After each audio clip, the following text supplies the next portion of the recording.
What's up everyone, this is CoyneDawg here with another GTA video. So in this video we've got the second round of the head-to-head series with the Tyrus and the ETR1. So these tests are the situational tests rather than just around a normal circuit. So first up we've got the stunt tube riding, which is a short section of stunt tubes to see how the cars will handle them.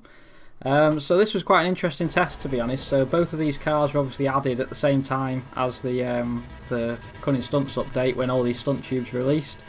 And neither of them are particularly good through the tubes, just like the RE7B wasn't very good through the tubes. It's quite interesting that Rockstar chose to give us a load of cars with the stunt races, but none of them are really designed for tube riding.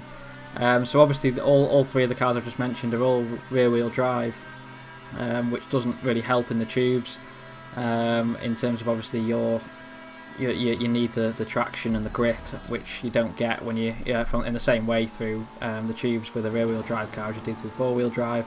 The Tyrus was a little bit more slippy slidey around in the tubes, but as we know from the test a couple of days ago, it does have much better acceleration than the ETR1, which although it slid around a little bit more in the tubes, the acceleration obviously does benefit a lot. So the Tyrus was 1.4 tenths of a second quicker than the ETR, which is still a pretty small amount, to be honest, but as I said, that's the reasons for it.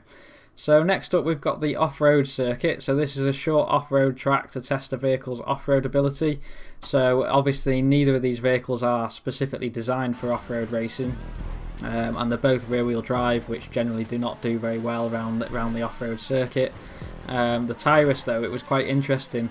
The Tyrus, I commented in the video a couple of days ago that how good the turning was on normal circuits, but then it was like a completely different vehicle when we took it off-road. The turning on this vehicle was just really bad. There's obviously not a lot of grip from either of these vehicles, and they slide around quite a lot, but the turning for the Tyrus, you had to slow down a lot more for the turns than you do for the ETR1, which just seemed to grip a lot better. So it was really quite interesting how contrasting they were and how different it was taking the one car from the normal tracks onto an off-road circuit. So here's the ETR. So you can probably see just from the footage how more it looks more stable. The ETR it takes more speed through the corners quite a lot at the time, and it just felt a lot better. But obviously it's not on the pace of some of the other cars we've seen with the like the Nero Custom and the Tempesta, which are obviously four-wheel drive vehicles. They do a lot better off-road than any of these rear-wheel drive cars, but the ETR1 was probably it was the best of the rear-wheel drive cars we've tested so far.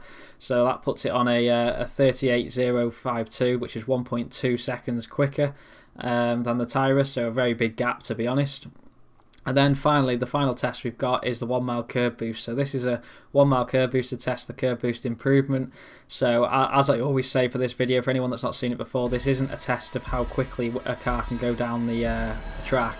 What I do is I look at, on the left you've got a normal just drag race for 1 mile, and on the right we will do 2 curb boosts between each checkpoint, and then whatever the times are that come out of that, I then take the difference between the two, and that is the improvement that you get from curb boosting with these vehicles. So first up we have the Tyrus, which again it was a little bit slippy slidey around, so it was quite easy to make the back end slide if you weren't careful when you were doing the curb boosting. The ETR1 was a lot more planted in that respect, but the interesting thing that you'll see in the results when we get to the end here is that neither of these improved by very much at all. I think they're the lowest improving vehicles on curb boosting of any that I've tested so far, which was quite a surprise, to be honest. So the ETR1 won the test, but the difference is like less than it's a thousandths of a second. It's so small, but that means that the ETR1 gets 2 trophies for this test, whilst the Tyrus only gets 1.